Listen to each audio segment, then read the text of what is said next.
What's up guys, and welcome back to Wall Street Millennial. On this channel, we cover everything related to stocks and investing.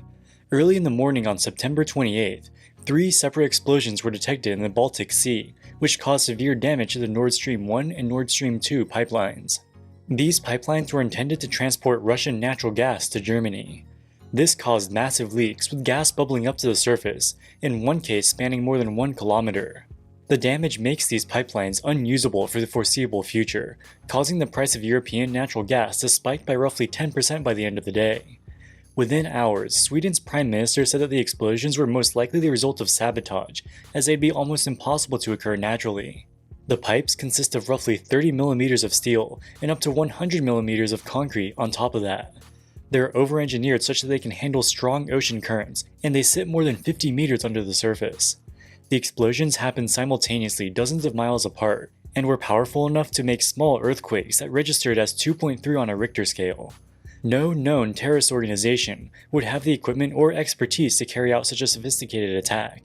It was almost certainly carried out by a nation-state and approved at the highest levels. Before investigations had even begun, the mainstream media and many Western public figures were quick to blame Russia. Spain's Energy Minister Teresa Ribera said that the Kremlin was likely behind the attack, but provided no evidence. Given Russia's invasion of Ukraine, it's not a stretch to think that Putin is capable of carrying out such an attack.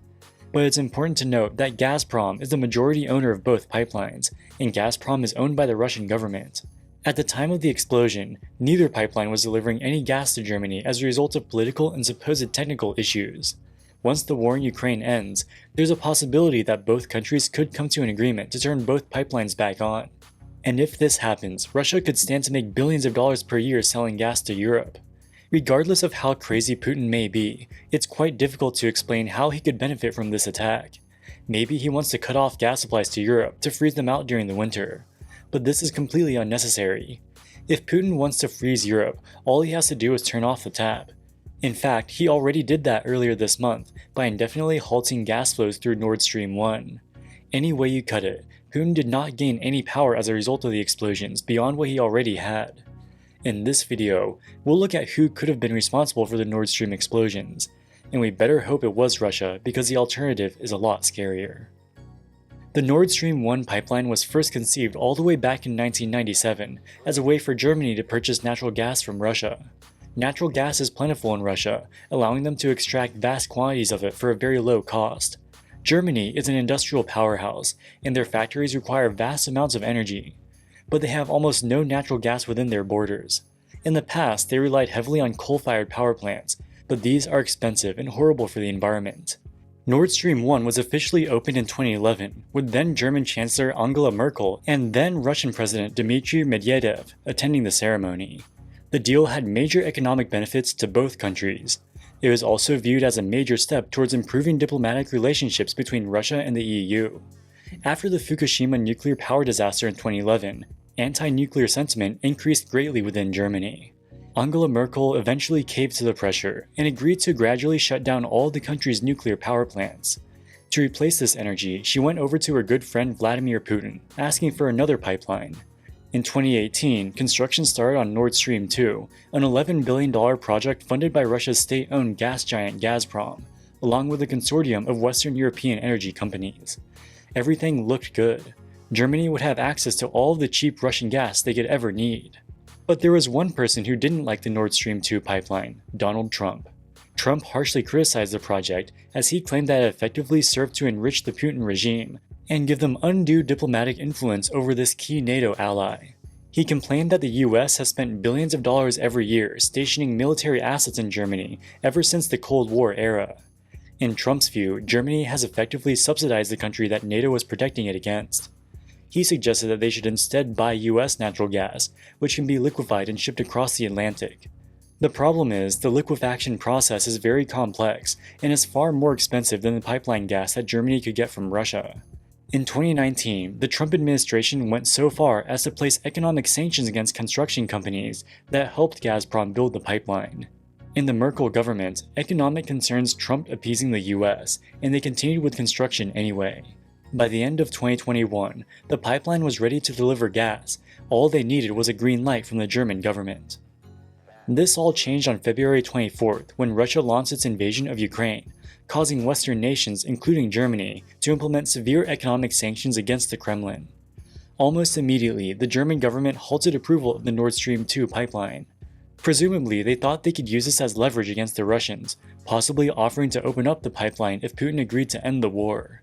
The plan backfired, and Russia retaliated by cutting off 80% of Nord Stream 1 gas flows in August, and indefinitely cutting all flows in early September. The shutdown of Nord Stream 1 caused European natural gas prices to skyrocket to more than 10 times normal levels. Nord Stream 1 used to supply 40% of Germany's natural gas, and even this was not sufficient to meet the country's energy needs, hence why they wanted to build Nord Stream 2. Almost all industry analysts have said that Germany will be forced to ration gas supplies in the winter if Russia refuses to turn the taps back on. This will be economically devastating, as they may not have enough gas to keep households warm in the winter, let alone supply energy-intensive factories. Most political commentators viewed the shutoff of Nord Stream 1 as a negotiating tactic. As the economic crisis sets in this winter, he could offer to turn the gas back on in exchange for the EU lifting sanctions against Russia and ending support for Ukraine. Whether or not this strategy would have worked is questionable.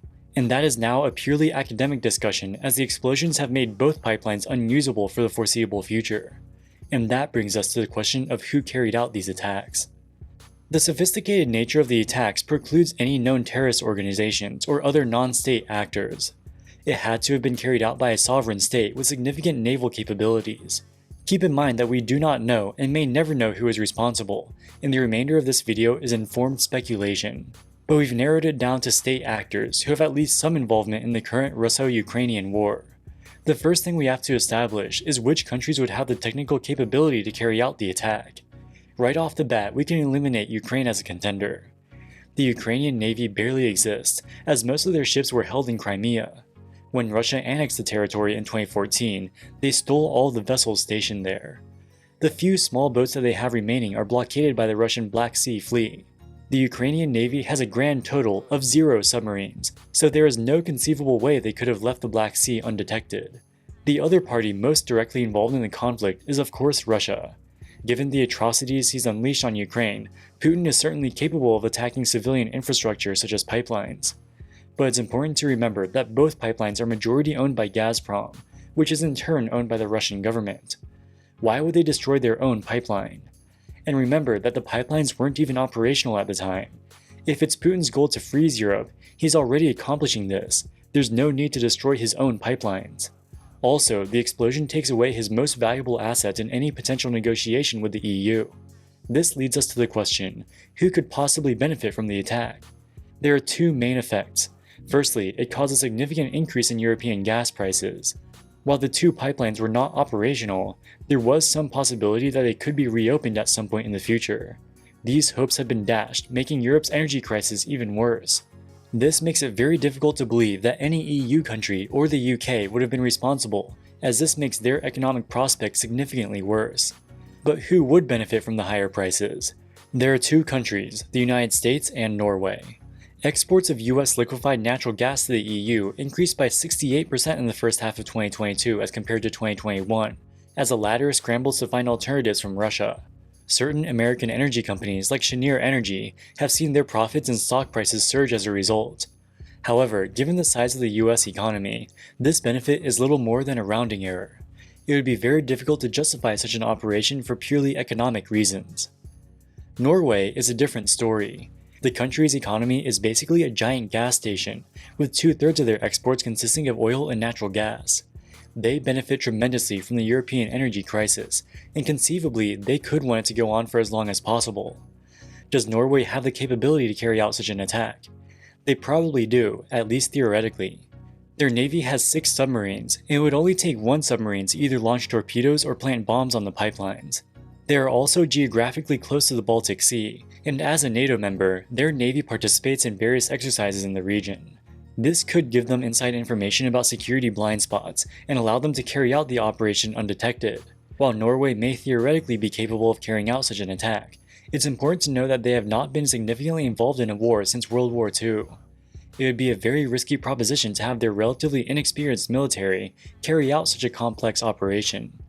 On the other hand, the US military and intelligence services are the most experienced and sophisticated in the world by far. Bombing the Nord Stream pipelines would frankly be a walk in the park. The effects of the attack are not only economic but also political. Russia has a lot to gain by economically turning the pipelines back on. This should incentivize them to end the war if they could start selling their gas again in return. Removing the option of opening up the pipelines makes the prospect of a peace deal much more difficult and could very well elongate the war. But who could possibly benefit from a prolonged war? In April of this year, US Secretary of Defense Lloyd Austin publicly stated that one of the strategic aims of arming Ukraine is to degrade Russia's military capabilities. We want to see Russia weakened to the degree that it can't do the kinds of things that it has done in invading Ukraine. It would be very difficult to degrade Russia's military capabilities if the war ended diplomatically. It's important to remember that the US has been against the Nord Stream 2 project for a long time, with the Trump administration levying economic sanctions against it in 2019. Of course, Trump is no longer in office, but the Biden administration doesn't appear to be much different on this issue.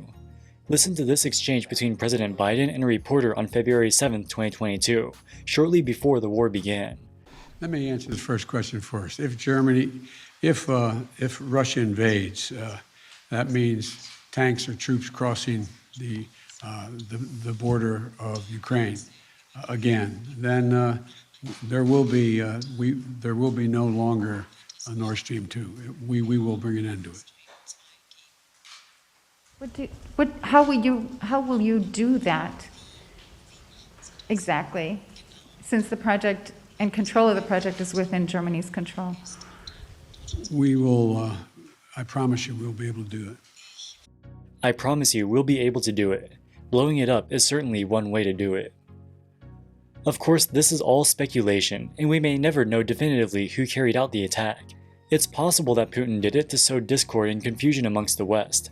If that is the goal, we're playing directly into his hands by speculating about the culprit, and I really hope this is the case.